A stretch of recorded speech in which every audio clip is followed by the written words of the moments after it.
Alright, so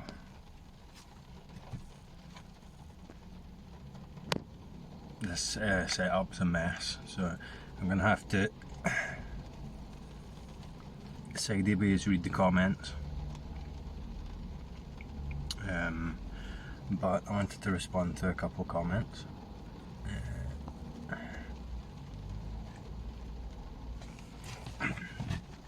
Okay, so Jason says, "Hi David, I can see that the perceived arises with their perception. No thinker without thought, hearer is assumed from the hearing, but something notices all of this.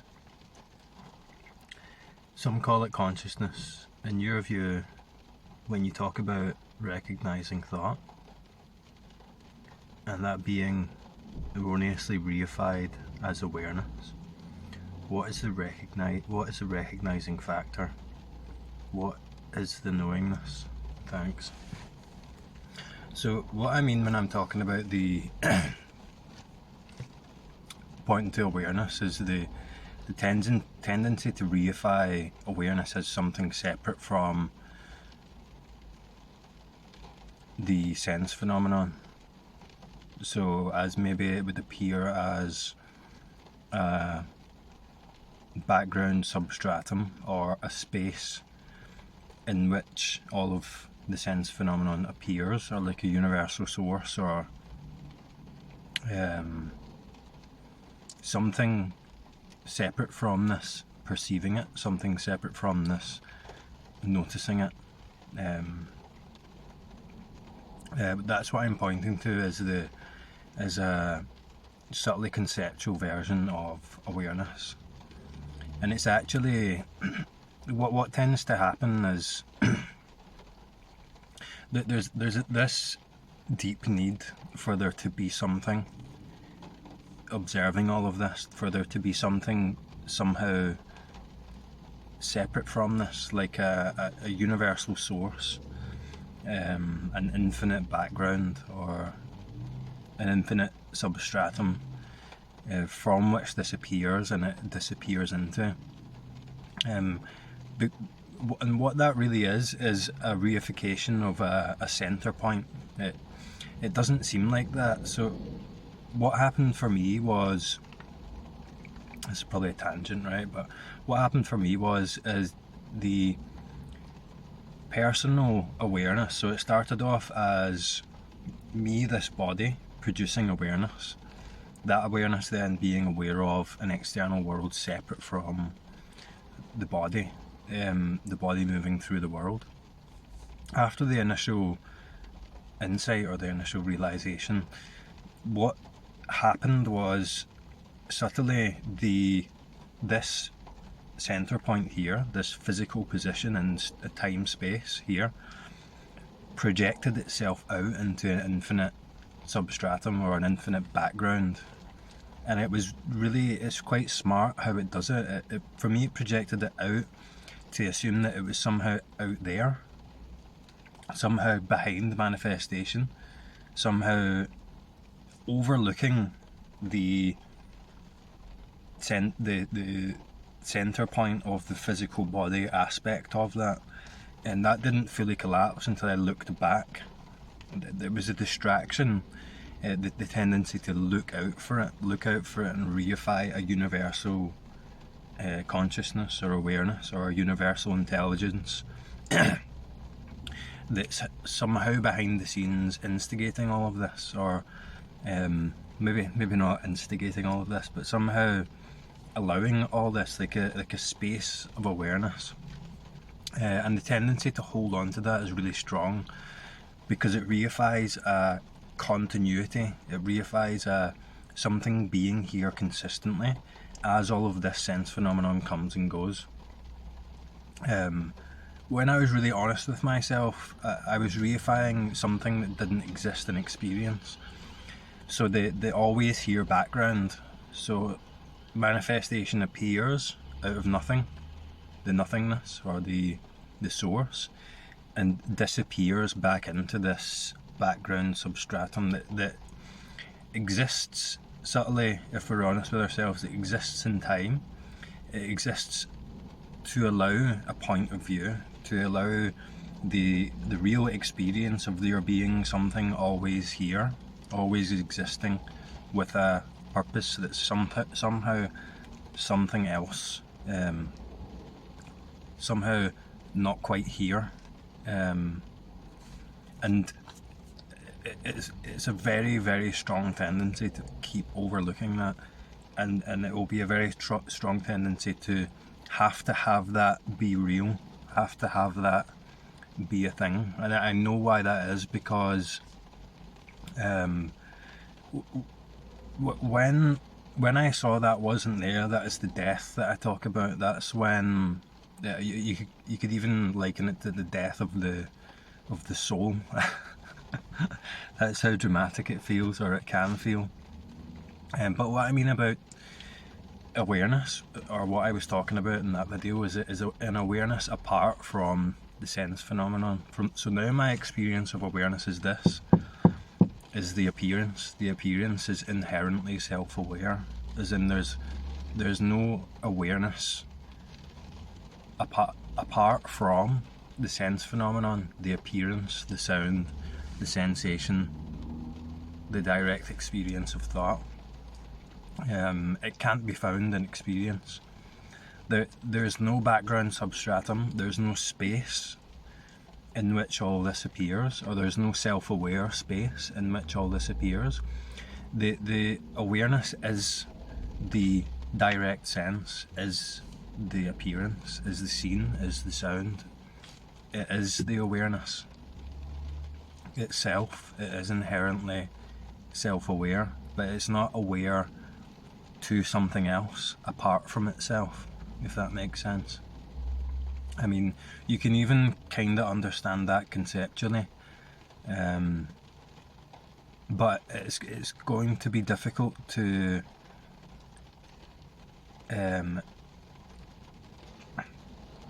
from that point of view. It's not something that you can understand from a point of view, as in when this assumption is there, when this tendency to reify an infinite awareness apart from the sense experience is there, it dulls, or it deadens the actual sense, the actual senses. It's like it's somehow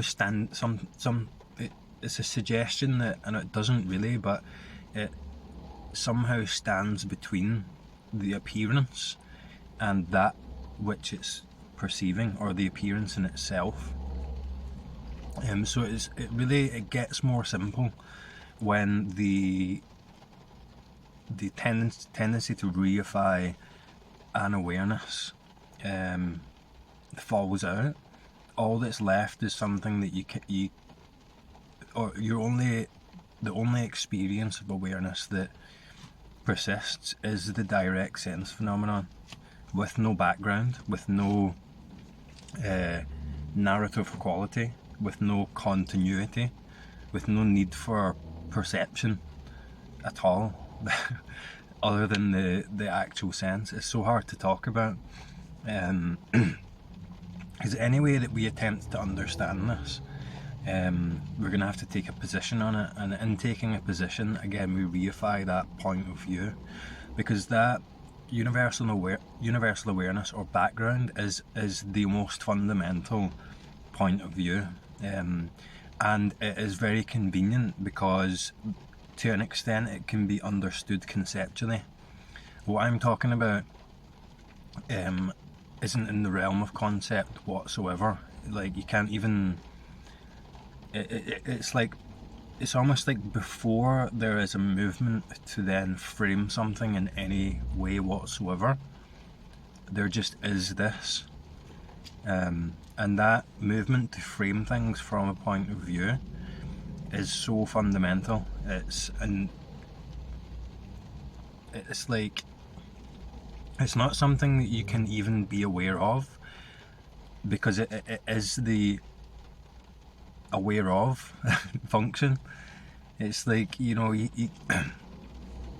if we're in some way perceiving awareness, then we've already taken a step into conceptuality, because what I'm talking about is the awareness, without the need to perceive it as so, without the need to adopt a concept about it in order to relate to and understand.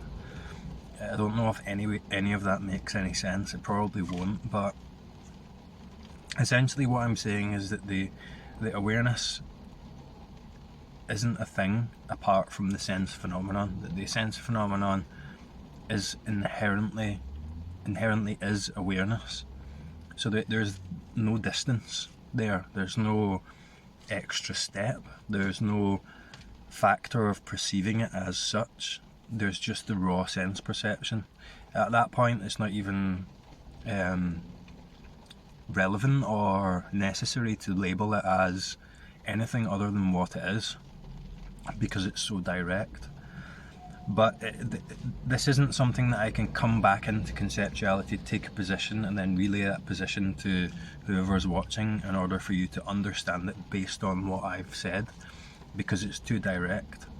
And this is why it's so difficult to talk about the anatta realization, and this is why it's so final, because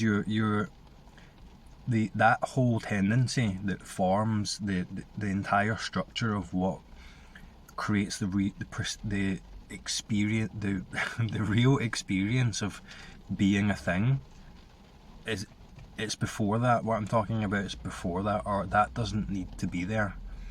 So it gets too simple to be like the concept of simple doesn't make sense anymore, because it's immediate, it's direct. So yeah, you can tell why I don't talk about the anatta thing. It's not some. I guess I've been talking about it more recently as it's clarified, but I guess I just felt like it's not worth talking about, because it's not something that I can talk to you about. It's not something that I can, like with the initial awakening thing, I can point to easily, like using concepts and stuff like that. And people get it. People get it when I point directly to it. This isn't something you can get. This is before getting it. This is like so hard to talk about, and it was my kind of feeling for a while that it just wasn't worth talking about, because what I'm talking about is you really can't touch it in words. So I'm vaguely pointing to it and saying things like the manifestation, the sense phenomenon is awareness, but so easily or so automatically, that will be framed into there is a thing called awareness, and it is the sense phenomenon or something like that. Like anything you can say about it makes no sense, and that's why I always point to the augmentations that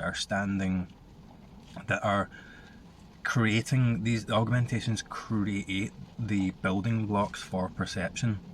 When you deconstruct them, there's no longer perception, but whatever is here, and that's it, and that's all I'm pointing to. So really it's very simple, but in order to talk about it, we have to go through all these weird steps to actually have it make some form of sense, and in my opinion it just completely misses the point, or at least I'm not very good at describing it yet.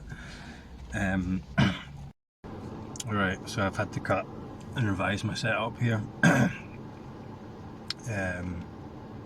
I'll do one more comment. So Victoria asks, what do you mean by there's only ever one thought?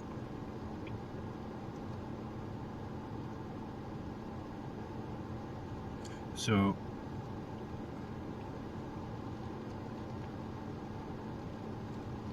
there's this kind of strange illusion that's created by the presence of a thinker that is observing or relating to a thought experience. And suggested in that is that there is a thinker and there is a thought stream, so there are multiple thoughts. And all throughout that thought experience, there's the constant presence of the thinker, the one who is relating to, who is experiencing the thoughts. For that to exist, there has to be continuity of time. So there has to be a timeline in order for these thoughts to appear in succession. And there has to be a distinction between thought and not thought. What I'm pointing to when I say that there's only ever one thought is that the lack of real distinction between thoughtlessness and the appearance of thought, the lack of there being time that has to be there for there to be multiple thoughts appearing, or thoughts reflecting thoughts, and the absence of the perceiver of thoughts, or the thinker of thoughts. And this all becomes much more manageable when we can see, or it becomes clear, that there is only ever thought, or there's only ever a thought experience. There isn't a thinker separate from the thoughts, monitoring or relating to thought after thought after thought. In fact, from that position of the thinker, it's always going to be the experience that I'm here struggling with my thoughts, or I'm trying not to think, or I'm trying to quiet the mind. The key in this is to become clear on the me that feels like it's always here as the thinker, that relates to thoughts as something separate from them. And for that we need to investigate the direct experience of thoughts, not what the thoughts are suggesting as a reality. So the thought suggests time, it suggests the thinker, it suggests a distinction between there being thought and there not being thought. All of that is only perceivable as a reality if we're engaging with and believing in the content of thoughts. And that's why I make it as an important distinction between the direct experience of thought as it appears, and what the thought is suggesting about what I am, or what's going on, or the way things are. So there's a difference in the quality of experience if we become interested in the thought as an experience, rather than what the thoughts are talking about, or what the thoughts are saying about experience. And as I said, it's much more manageable when we see that there is only ever a thought. There aren't all these thoughts that I'm dealing with. There's only ever a thought experience, and that's appearing spontaneously, immediately. And the nature of the thought experience is that thought is inherently self-aware. Whatever this is inherently self-aware already. It doesn't need a separate perceiver to be aware of it, or it doesn't need a me here to confirm that self-awareness or that awakeness. Awakeness is the quality of the entire thought experience, and that entire thought experience always appears in immediacy as one thought experience right now.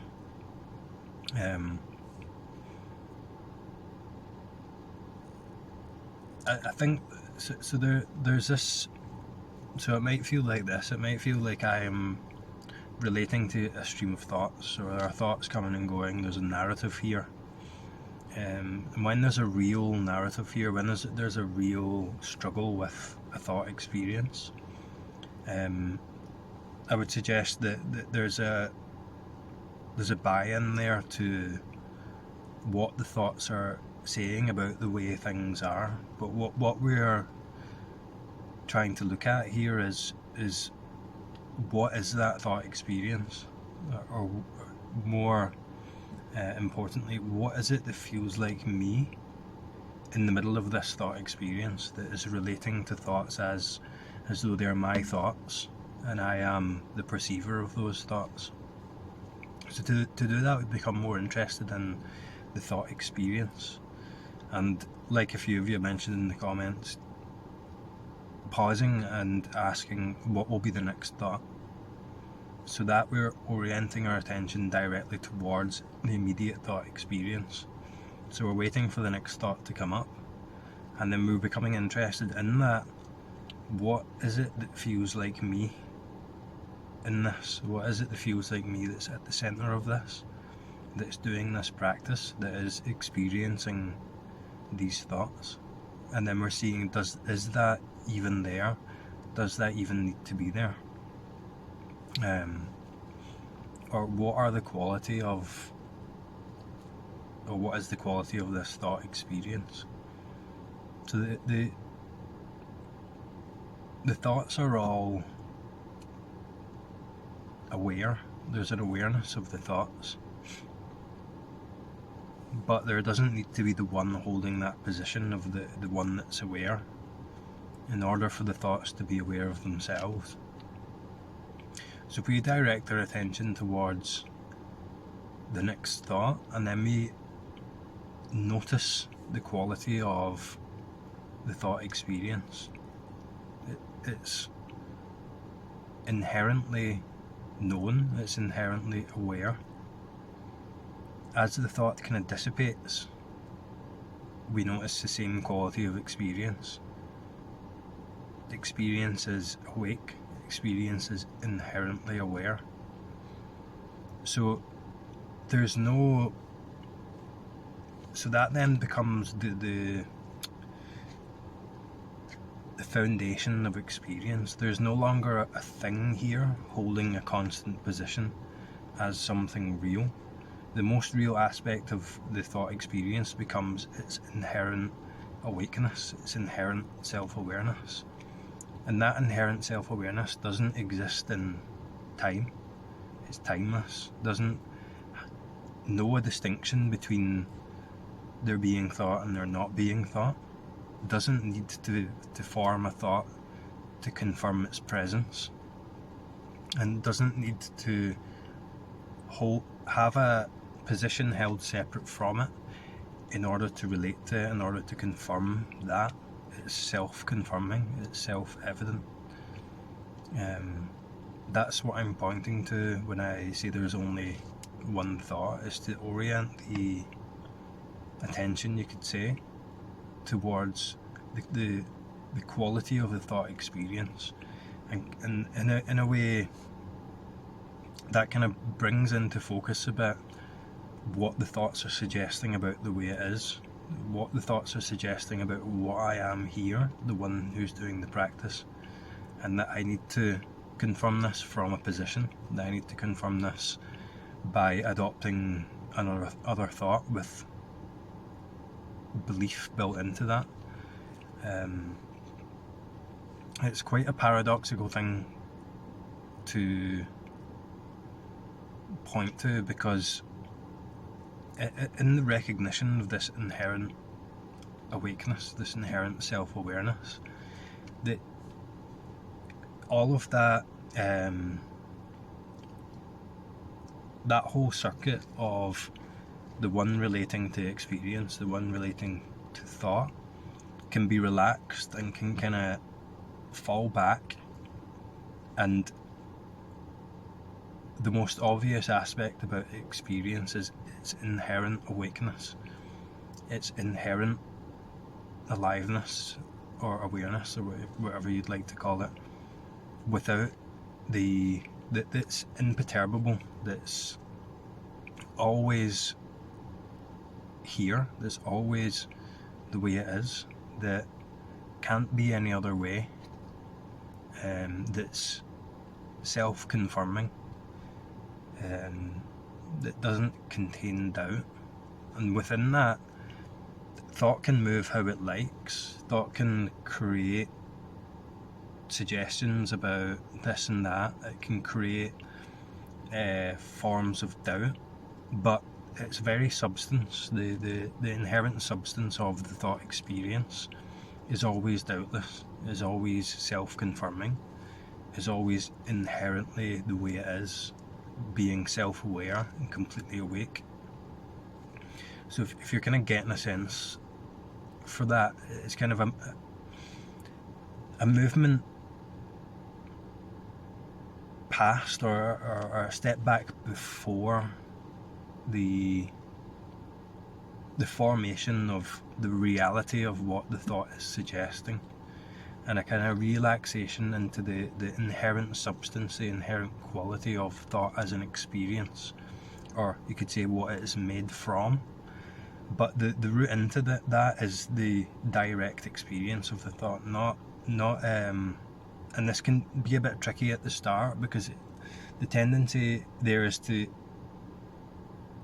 the thought formulates this position of the me relating to my thought experience, and it kind of has to quiet down to an extent before we see that doesn't have to be there. In fact, it isn't there in the way that it seems it is.